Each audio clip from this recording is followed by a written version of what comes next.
Muy buenos días en este nuevo domingo para cuidarnos en familia, de los mayores a los pequeños, porque una sana alimentación es necesaria a todas las edades y veremos qué efecto tienen el café, el pan de molde o la mermelada en la salud infantil y con qué frecuencia se pueden tomar el atún en conserva y el huevo frito o cocido, siguiendo los consejos de la doctora Lucía Galán y la profe de nutrición Beatriz Robles, apostando como siempre por la comida casera con platos económicos y llenos de sabor, como las salsas que hoy lleva el menú de Sergio: vinagreta en la ensalada, ketchup en el pollo asado y salsa de cítricos en estos suculentos crepes. Las mejores recetas para todos los gustos. ¿Y por qué a unas personas les tienta tanto el sabor dulce y a otras les seduce el sabor salado? ¿Es cuestión genética o simple antojo emocional? Pues Boticaria García nos lo dirá, partiendo como siempre de la evidencia científica y buscando el equilibrio en la balanza del organismo. Porque si la microbiota digestiva está alterada, toda la salud se altera, como vamos a descubrir esta mañana. Listos para empezar con la primera comida del día: desayuno, almuerzo o brunch,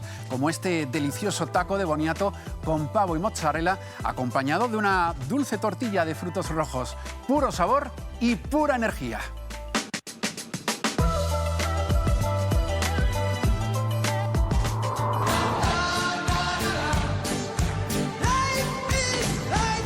Vamos a preparar un taco de boniato, saciante y nutritivo. Los ingredientes que vamos a utilizar es el tomate, rúcula, aceite de oliva virgen extra, queso mozzarella y la pechuga de pavo 99% carne. Lo primero que vamos a hacer es pelar y partir el boniato en rodajas muy finitas para que se pueda cocinar bien. Ahora vamos a engrasar una sartén con aceite de oliva virgen extra y vamos a poner nuestras rodajas de boniato. Colocar una rodaja encima de la otra. Para que esto quede bastante unido, vamos a poner el queso mozzarella. Ahora vamos a tapar para aprovechar todo el calor y que se haga más rápido. Son 10 minutos. Cuando vemos que los bordes están tostaditos, es momento de darle la vuelta. Partimos el tomate en rodajas muy finas. Lo vamos a rellenar. Primero vamos a poner unas rodajas de tomate. Le va a aportar fibra y más nutrientes. A continuación vamos a escoger una fuente de proteína de buena calidad. En este caso es pechuga de pavo 99% carne. Y por último, la rúcula. Fibra, antioxidantes y que es depurativa. Y ahora vamos a cerrar nuestro taco de boniato. Y de plato dulce vamos a hacer una tortilla con frutos rojos que está deliciosa. Y además tiene muchos antioxidantes. Con la fruta cortada le echamos a la sartén y la doramos un poquito. Después vamos a batir los huevos con la canela y la vamos a cuajar en la sartén. Vamos a poner en un plato la fruta y como toque final, coco. Y con esto ya tendríamos todo, un desayuno muy completo que puedes tú también acompañar con una infusión. En este caso he escogido té verde con jengibre, pero puedes hacer la que tú quieras.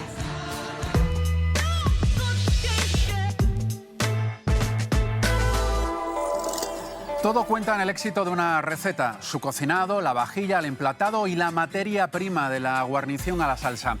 Y en la salsa cuenta todo: su color, su sabor y, por supuesto, sus ingredientes, que pueden mejorar o empeorar cada plato, como nos van a enseñar el chef de Televisión Española Sergio Fernández y la profe de nutrición Andrea Calderón, porque una buena salsa alegra la comida y alegra todo, Sergio. Nos tiene que alegrar, como tú has dicho, el plato, el paladar, hasta visualmente tiene que ser atractivo. Si además esa salsa está bien complementada con buenos ingredientes, oye, pues mira, en el caso de hoy tenemos una salsa de ketchup casera, una vinagreta a base de pera asada y con cítricos, una versión dulce para rellenar unas crepes. Qué rico, Andrea. Y es que hay que dar salero a los platos, Pues como sí. bien dice Sergio, pero no sal del salero, que de ahí viene la palabra salsa, que viene de salsus, que significa salado, y se refiere a la salsa tradicional de toda la vida que hemos tenido en nuestro patrón dietético mediterráneo, que se basaba en sal, aceite de oliva y vinagre, pues la emulsión de toda la vida que añadimos a nuestras ensaladas. Un plato tan nutritivo a día de hoy, pero no precisamente por llevar un exceso de sal, que la sal está bien, pero en poquita cantidad. ¿Y qué 3 platos nos esperan en el menú de este domingo, Sergio? Pues vamos a salsear. Por ejemplo, ahí tenemos unas piruletas de pollo crujientes acompañadas de batata Muy bien. con su ketchup casero. Pasando por una ensalada que gracias a esa vinagreta de pera asada salsearemos la burrata y esas hojas de roble. Y decíamos, cítricos que tengamos por casa, venga, pues vamos a elaborar esta salsa que rellena esas crepes integrales. Y como siempre decimos en Saber Vivir, es Sí. fundamental que le guste a nuestro paladar, que Sin está duda. claro, pero también le tiene que gustar a nuestra salud. Y para ello necesitamos hacer salsas con ingredientes caseros y saludables. Y no van a ser esas salsas industriales que incluso muchas veces se hacen llamar caseras, artesanas, salsa de tomate de la abuela, que lejos de ser eso, son salsas con ingredientes que ha elegido el fabricante y que tienen un secreto para que tengan ese sabor tan potente y que nos gusta tanto. ¿Dónde está? Pues por ejemplo, las salsas de tomate, que algunas, como el ketchup, tienen casi más azúcar que tomate, además de muchísima sal. Nos vamos a la mayonesa, aceites vegetales refinados, aceite de girasol. Difícilmente vamos a encontrar un aceite de oliva virgen extra. O las salsas, por ejemplo, de mostaza, que en algunos casos tienen tal cantidad de sal que estamos hablando de incluso 4 a 6 gramos, que es una verdadera barbaridad. Y más que a veces añadimos un poco de sal extra. Pero aquí en Saber Vivir apostamos por la cocina casera en el menú de cada semana. En esta, 3 platos, 3 salsas, todo casero, Sergio. Todo casero y vamos a empezar, fíjate, podríamos freír unas alitas de pollo y tirar del bote de la salsa de ketchup. Pero no. Pero ¿qué os parece si lo convertimos cada alita en una piruleta? Las hacemos bien crujientes, acompañamos con esa crema de batata y nuestra salsa de ketchup. Mirad, mirad. Vamos a verlo. Elabora unas originales piruletas de pollo salseadas con una casera y original salsa de ketchup. Corta los extremos de las alitas y raspa la piel, separando la carne del hueso. Empánalas pasándolas por huevo batido y panko. Dóralas en aceite caliente o en el horno. Pica finamente ajo, cebolla y pimiento verde. Sofríelos en una sartén con unas gotas de aceite de oliva. Una vez tiernas, incorpora una cayena, azúcar moreno, pimentón, pimienta y clavo. Mantén unos segundos a fuego medio. Riega con unas gotas de vinagre, dejando evaporar. Por último, añade pulpa de tomate. Retira la cayena, el clavo y la pimienta. Tritura hasta que quede densa y homogénea. Lava una batata y pincha su piel. Envuélvela en papel de film y mete en el microondas a potencia media durante 10 o 12 minutos. Extrae la carne de la batata y salpimiéntala. Sirve una base con la crema de batata, sobre ellas las piruletas de pollo y salsea con nuestra salsa casera de ketchup. Disfruta de esta elaboración como aperitivo con el que sorprenderás a tus invitados. Cocina sana, cocina económica, desde luego, cocina divertida para guisar y comer en familia, Andrea. Y es que le va a encantar a toda la familia, desde los mayores hasta los chavales, porque tenemos, lo primero, el pollo, que es una carne blanca, magra, con poquita grasa. Es cierto que las alitas de pollo es una zona que tiene un poquito más grasa que otros, pero aún así es bastante bajita en saturadas, pero muy alta en proteína de calidad, igual que el huevo que también ha añadido Sergio. Y luego el hidrato va a venir del boniato, que en este caso, si lo dejamos enfriar y nos lo tomamos al día siguiente, Sí. el almidón lo vamos a convertir en almidón resistente, que nos viene genial para nuestra microbiota. Pues vamos con el segundo plato y la segunda salsa, la vinagreta en su versión más original, Sergio. No hay que dejar, Jero, que las peras en casa se nos maduren, No. que se nos estropeen. De eso nada, vamos a aprovecharlas y las vamos a asar. Y las vamos a convertir en una salsa emulsionada, una vinagreta de pera asada. Con Qué ella buena idea. salsearemos esta ensalada que lleva su burrata, hoja de roble y espinaca. ¿Y quién dijo que las ensaladas eran aburridas? Las tuyas no. Vamos a verlo. Combina en una de las ensaladas más completas burrata salseada con una exquisita vinagreta de peras asadas al orégano. Pela y trocea peras en dados pequeños. Repártelas en una bandeja de horno y aromatiza con aceite de oliva, orégano y pimienta. Hornea hasta resultar totalmente tiernas. En la jarra de la batidora mezcla las peras asadas con mostaza, aceite de oliva, vinagre balsámico, pimienta y una pizca de sal. Tritura hasta obtener una vinagreta emulsionada. Reparte en un plato amplio espinacas y hojas de roble. En el centro dispón la burrata. Decora con tomate cherry y salsea con la vinagreta de pera. Sirve esta elaboración como primer plato o entrante de tu menú. Disfruta de una saludable elaboración donde encontrarás texturas, aromas y sabores.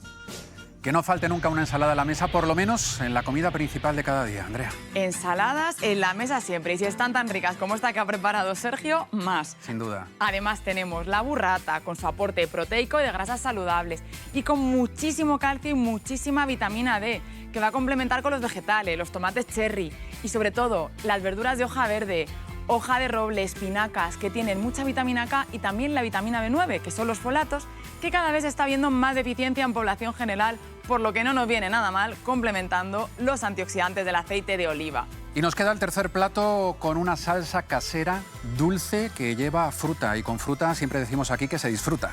Jero, ve abriendo la nevera y saca todos los cítricos que tengas en casa, absolutamente todos, que los vamos a utilizar y los vamos a convertir en una salsa muy suave, muy rica, muy equilibrada de cítricos. ¿Para qué? Para acompañar y rellenar unas crepes integrales. ¿Que no te lo crees que lo podemos aprovechar? ¿Que no? Pero contigo todo, ¿eh? Vamos a ver, vamos a ver. Vamos a verlo.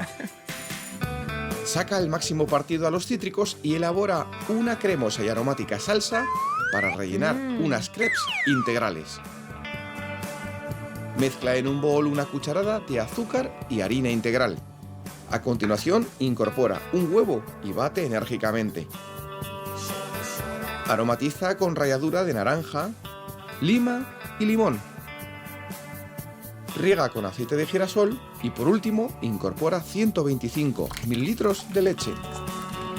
Bate hasta que todos los ingredientes estén perfectamente mezclados y deja reposar unos minutos. Junta una cucharada de harina de maíz refinada con 200 mililitros de zumo de los cítricos. Agrega un chorrito generoso de miel y para aromatizar anís estrellado y canela en rama. Mantén esta mezcla a fuego medio hasta que espese. Deja enfriar. En una sartén caliente y engrasada, forma obleas debiendo dorar por ambos lados. Rellena las crepes integrales con esta salsa de cítricos. Sirve esta elaboración como merienda, desayuno o postre. Disfruta de todo el sabor de los cítricos combinado con el toque integral.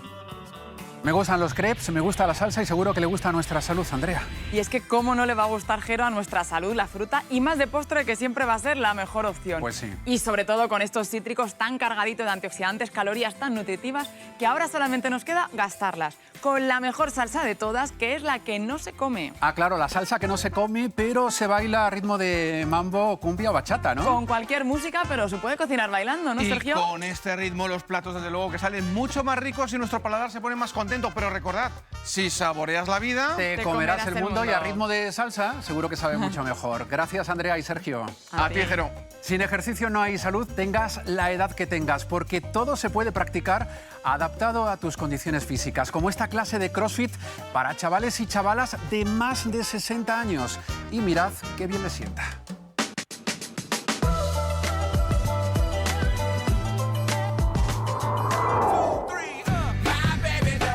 Soy Joaquín Álvarez y tengo 70 años, para 71 casi.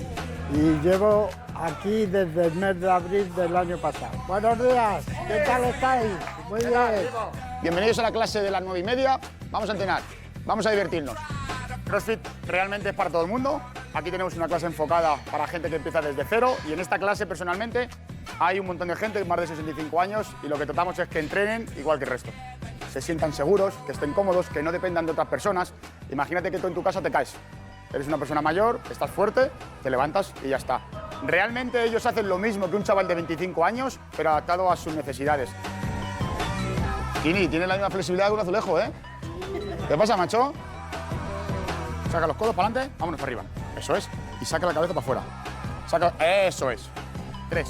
Tengo 68 años y empecé a hacer CrossFit como hace, no llega un mes. Noto mucho el movimiento, el ir a buscar cosas y ir más rápido. Antes iba como un poco en correr, ahora voy derecha. Ellos al principio vienen un poquito con miedo porque han visto que CrossFit en otros sitios hacen cosas muy fuertes, pero aquí realmente son movimientos que te ayudan en tu día a día. Me llamo Marisol, tengo 63 años y llevo 2 años y medio haciendo CrossFit. Vine porque mi hija me encontró un gimnasio y cuando entré por esa puerta dije, ¿dónde me ha mandado mi hija? Esto no es para mí. Me lo esperaba más duro, pero al final todo se hace. Me ha costado, ¿eh? Me ha costado porque yo lo que he hecho hoy, vamos, ni soñando, pero bueno, todo se hace.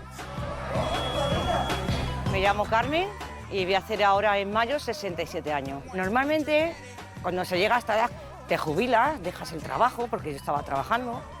Entonces, pues a mí la casa, yo no paro para estar en casa, no valgo. Y te metes ahí como que, ¿y ahora qué hago? Bueno, pues venir aquí para mí ha sido pues esto, liberación total. Yo me voy a mi casa como con una euforia que no vea. O sea, es que voy andando por la calle y me siento como, ole, que con mi edad, de verdad, es que tengo muchos años. Y lo hago, ya te digo que como buenamente puedo, pero que me voy muy contenta en mi casa. Equipo, apuntar el resultado de la aplicación, una fotito, todos juntos. Para mí venir aquí es como vida. Yo no podía pasar ya sin CrossFit, no podía pasar.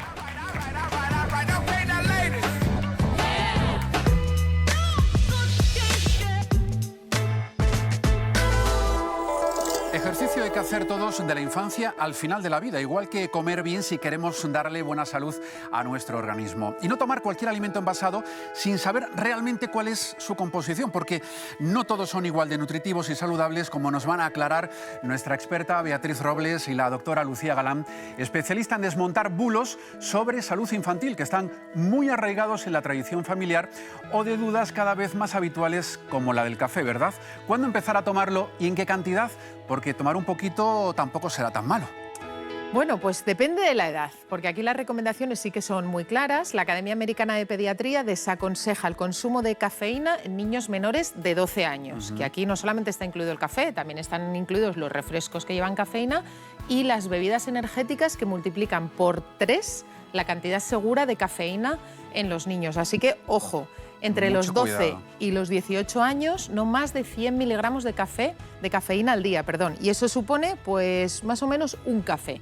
Y en los adultos las recomendaciones son que la dosis máxima diaria de cafeína son 400 miligramos. Esto equivale a unos 4 o 5 cafés. Tenemos que tener en cuenta que la cafeína también puede proceder de otras fuentes dietéticas, del chocolate, el té, el mate, las bebidas energéticas o las bebidas refrescantes como las bebidas de cola, todo suma. Y si tomamos el café solo o lo tomamos con leche, debemos preocuparnos no tanto de la cafeína quizá como de eso que le añadimos, de ese azúcar que interfiere en la absorción de calcio, interfiere en la formación y en la resorción de los huesos y al final son kilocalorías vacías que no nos aportan nutricionalmente nada. Bueno, y aclarado el café, que nos decís de la tostada, ¿no?, que acompaña al café, porque lo más socorrido y apetecible es tirar del pan de molde que ya nos venden envasado. Lucía. Sí, que eso realmente pan, lo que se dice pan, poco es. La mayor parte de los panes de molde no deja de ser un ultraprocesado, donde tenemos, harinas refinadas, exceso de sal, de azúcares, grasas muy poco saludables, y siempre recomendamos recurrir al pan normal y si es integral mejor. Pero es que además en los más pequeñitos sí que hemos visto, y esto lo he visto en la consulta, que los padres piensan que el pan de molde va a ser más fácil a la hora de empezar la masticación y en ocasiones por la textura que tiene el pan de molde se queda pegado en el paladar y esto nos puede dar un susto y puede provocar una crisis de atragantamiento. Correcto. Así que, hablando de reclamos, ojo con los reclamos que aparecen en el pan de molde. Esos reclamos que nos dicen que es rústico o artesano, o los que nos dicen que tiene 12 cereales y semillas, que pensamos inmediatamente que es integral y no, lleva harinas refinadas. Y ojo también a esos que nos dicen que es natural porque es sin conservantes, sin otro tipo de aditivos, sin lactosa. Si nos gusta tomar la tostada, a lo mejor una rebanada de pan integral. Y si nos gusta el pan de molde, vamos a escoger ese que sea integral, que ponga solo integral o 100% integral. Las dos menciones son equivalentes, integral o 100% integral, y sin azúcares añadidos. ¿Y qué ponemos en esa tostada para desayunar? Porque lo más tentador es la mermelada, ¿no?, de fresa, melocotón o la fruta que más nos guste. Fruta, tampoco lleva mucha la mermelada. También poquita. La fruta siempre decimos que ni se bebe ni se unta en formato mermelada. La fruta se mastica, la fruta a bocados. ¿Por qué? Pues porque los niños necesitan fruta, necesitan de esas vitaminas en su día a día. Fíjate qué dato, Jero, que en los hogares españoles solamente el 13% de las casas consumen fruta a diario. Lo estamos viendo aquí. Sí, fíjate. Eso es. Y en la media europea está en un 34%, o sea que tenemos mucho recorrido por hacer. Pero es que además, donde más fruta se consume en España es en los hogares de personas mayores y donde menos en los hogares donde hay niños. O sea que, por favor, el frutero siempre lleno. El ejemplo educa. Cortemos la frutita en trozos para el desayuno y dejemos a los niños que pinchen. Llevemos a los niños al mercado para que puedan ellos elegir la fruta, para que la puedan probar, que nos vean comer fruta. Estas mermeladas al final son sucedáneos de fruta y no pueden considerarse fruta por dos motivos. Primero, porque generalmente tienen mucho más azúcar que fruta. Y segundo, porque la fruta no es fruta que encontremos fruta entera, que vayamos a comer a mordiscos. Es fruta que está procesada, que está triturada. Ya sabemos que la fruta, en el momento que la exprimimos, trituramos, licuamos, libera los azúcares y ya no se puede considerar un alimento saludable. Veamos unos ejemplos. Venga, vamos a verlos. Una mermelada de naranja amarga, que bien, tiene un 40% de fruta. Y el resto, el 60% restante, son azúcares, por muy amarga que no resulte esa naranja.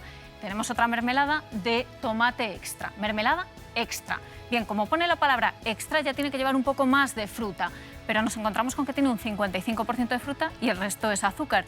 Pero estamos en el mismo problema. Es un fruto triturado, con lo cual se liberan los azúcares. Tenemos azúcares liberados de la fruta, más azúcares añadidos, doble ración de azúcar. Pues sí, la realidad es que los productos ultraprocesados no solo se han impuesto en el desayuno, sino en todas las comidas del día. Y llegando al mediodía, lo más cómodo y rápido es tirar de los precocinados, ¿verdad? De las croquetas, nuggets, San Jacobos, que los niños además se comen sin rechistar. Sin rechistar, el famoso menú infantil cuando salimos a comer, que realmente ahí el plato de Harvard brilla por su ausencia, porque al final no dejan de ser rebozados, donde no hay verduras, donde no hay un hidrato de carbono saludable.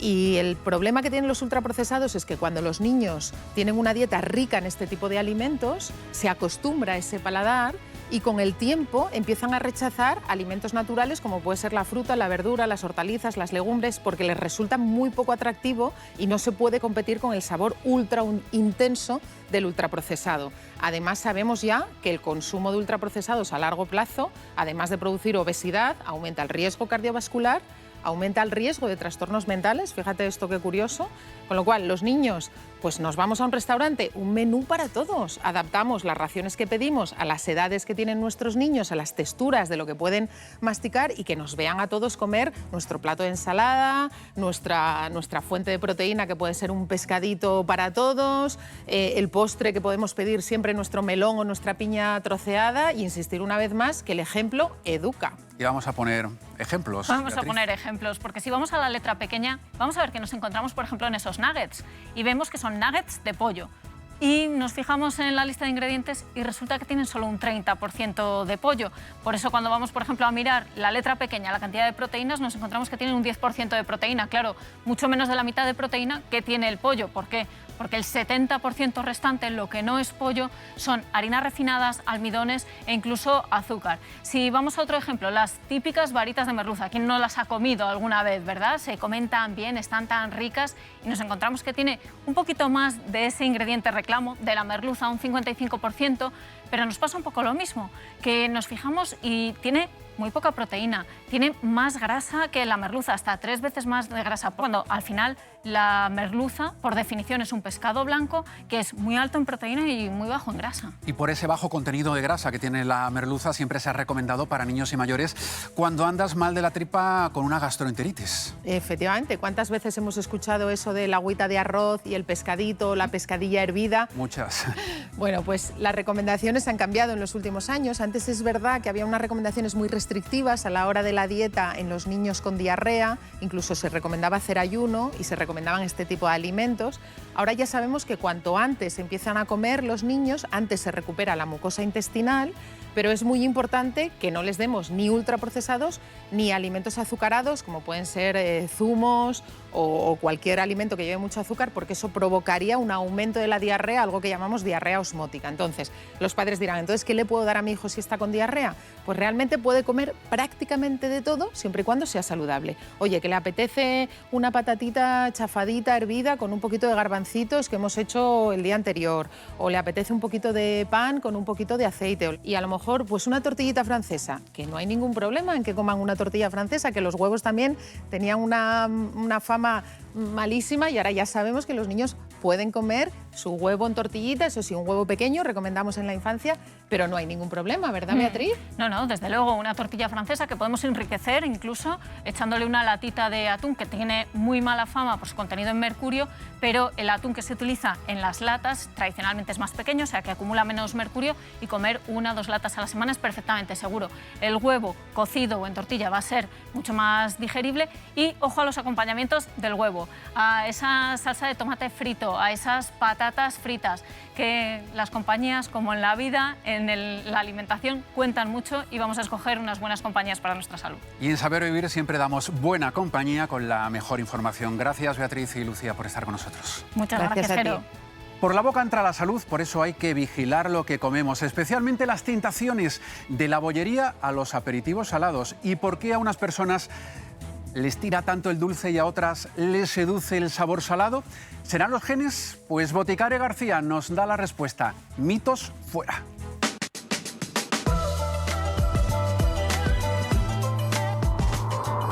¿Por qué unas personas son más de dulce y otras de salado?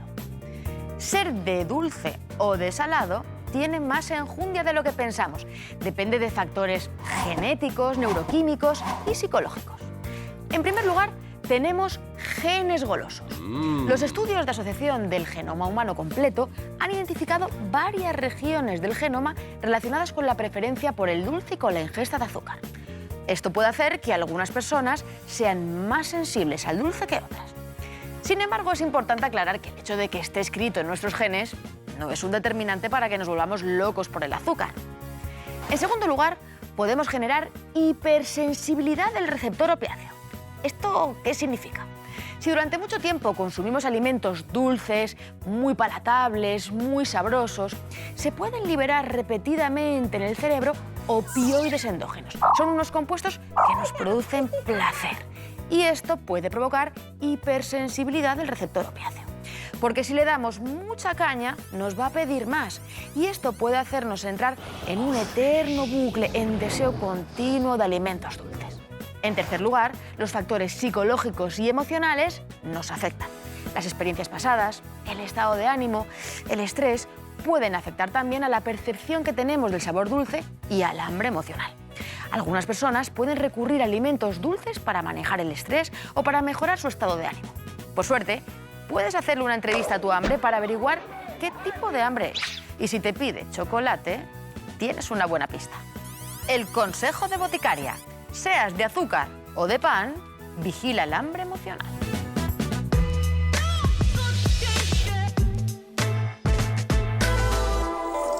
Dulce o salado, cualquier alimento en exceso no le gusta a nuestro organismo porque hay un equilibrio que no debemos alterar. El equilibrio de la microbiota digestiva, que tiene beneficios en el conjunto del organismo, del aparato digestivo al cerebro, pasando por todos los demás órganos, como nos van a explicar el doctor Gonzalo Guerra y la ingeniera química Marta León, autora de este libro. El equilibrio perfecto, porque el cuerpo humano es como una balanza y el de las mujeres dices que más todavía, Marta.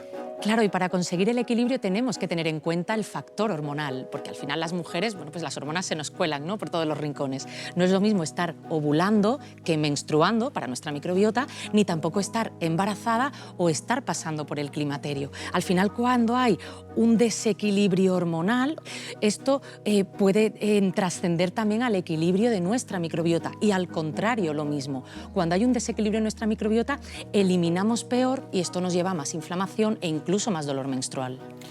Y no digamos nada si hablamos del aparato digestivo. Las alteraciones en esa microbiota van a producir todo tipo de desajustes, desde malas digestiones, reflujos, más gases, alteraciones en nuestro ritmo intestinal, que pueden ser o bien estreñimiento o bien incluso diarrea. Y es más, incluso ganar o perder peso. Con una microbiota de mala calidad, la dificultad para perder peso se multiplica. ¿Y de qué está formada esa microbiota que tan importante es para nuestra salud? Porque antes, recordamos, se llamaba flora, no microbiota. Exactamente, antes le llamamos flora bacteriana, pero claro, nos hemos dado cuenta de que más que una flora, que esto nos recuerda un poco a un jardín, ¿no? A flores, en realidad es una fauna, ¿no? O sea, esta microbiota la llamamos así porque es este microuniverso, ¿no? Microbichitos, ¿no?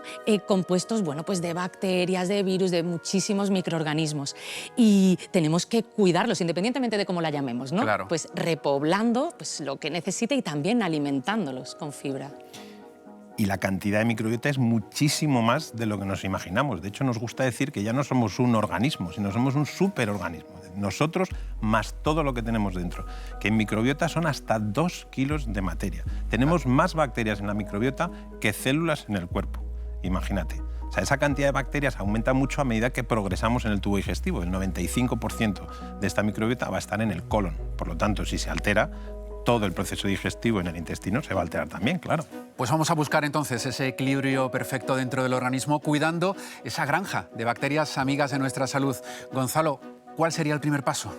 El primer paso sería buscar una población de crías de bacterias suficiente. ¿Y dónde vamos a obtener esas bacterias? Pues en los alimentos probióticos, que son los alimentos que tienen bacterias vivas, como por ejemplo pues los lácteos fermentados, el yogur, el kéfir, el chucrut, las verduras también que están fermentadas. Todo eso es una fuente muy buena de bacterias vivas que van a colonizar nuestro intestino y nos van a ayudar a mantener esa población que, por otro lado, pues va a ir muriendo otras bacterias, claro. Y además podemos tomarlos, pues el kefir o el yogur así a cucharadas, pero también podemos incluirlos en nuestras recetas. Por ejemplo, yo en el libro El equilibrio perfecto tengo una receta de un paté de sardinas delicioso, que además es probiótico. Bueno, la pinta totalmente maravillosa, ¿eh? Que además es que lo podemos preparar, fíjate, con una latita de sardinas o un botecito de sardinas, que además esto le va a sumar omega 3, un poquito de kefir, un poquito de limón y a lo mejor un puntito de mostaza que le da así como un toque.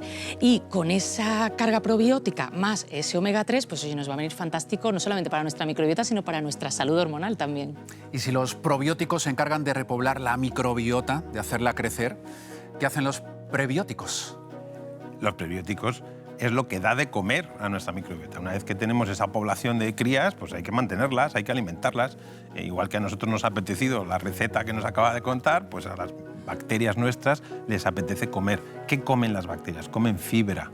Nosotros ingerimos dos tipos de fibra. La fibra soluble, que es la que viene en las frutas, las verduras, los cereales, tiene ese efecto gel que ayuda a hacer la digestión, ayuda al tránsito intestinal y ralentiza la absorción de la glucosa y de las grasas, por eso es muy buena para nuestro corazón. Y luego tenemos la fibra insoluble, que es la que viene principalmente en las legumbres y las hortalizas, que es la que va a llegar más entera a nuestro intestino y es la comida preferida de nuestra microbiota.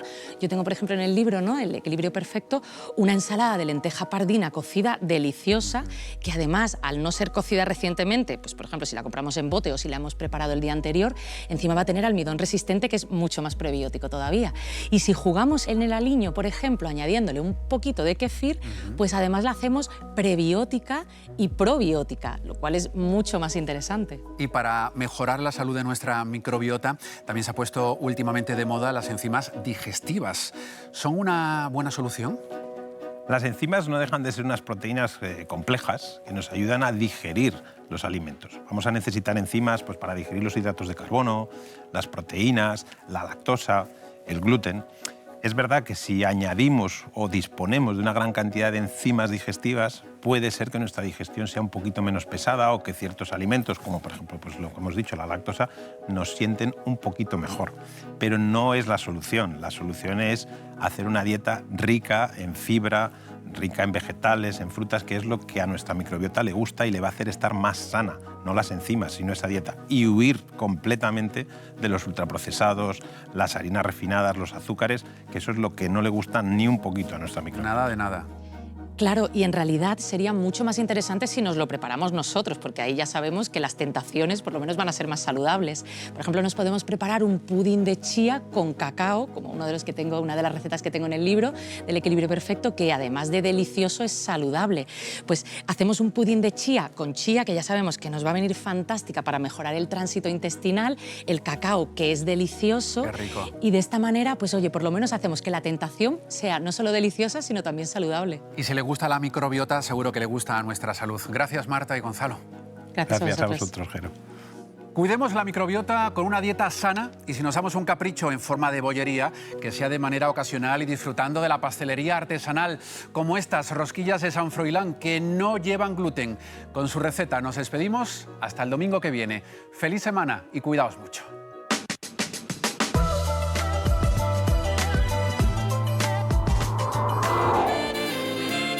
Este año hacemos el 75 aniversario, llevamos desde 1950. Es cierto que hemos sido una pastelería tradicional durante casi toda nuestra trayectoria, pero en los últimos 10 años hemos evolucionado y nos hemos hecho una pastelería sin gluten para todos. Me gustaría poder presentaros un producto que es de los más icónicos que tenemos y son nuestras maravillosas rosquillas de San Froilán. Si me acompañáis, os invito a ver cómo se hacen.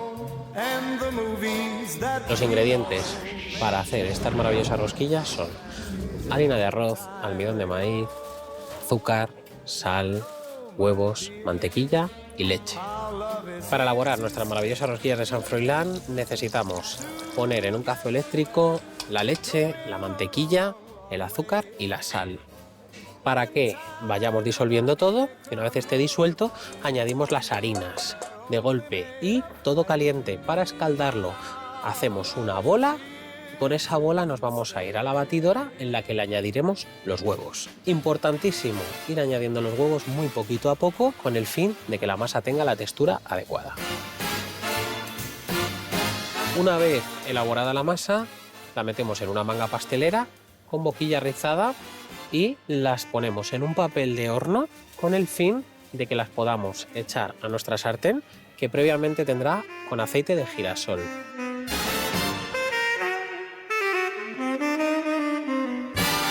Una vez fritas, cogemos un bol con un poquito de azúcar y la rebozamos. La que no le hemos puesto en la masa se lo añadimos después. Y aquí tenemos el resultado final, una rosquilla fantástica, rica, esponjosa y para compartir con toda la familia. Disfrutar del domingo.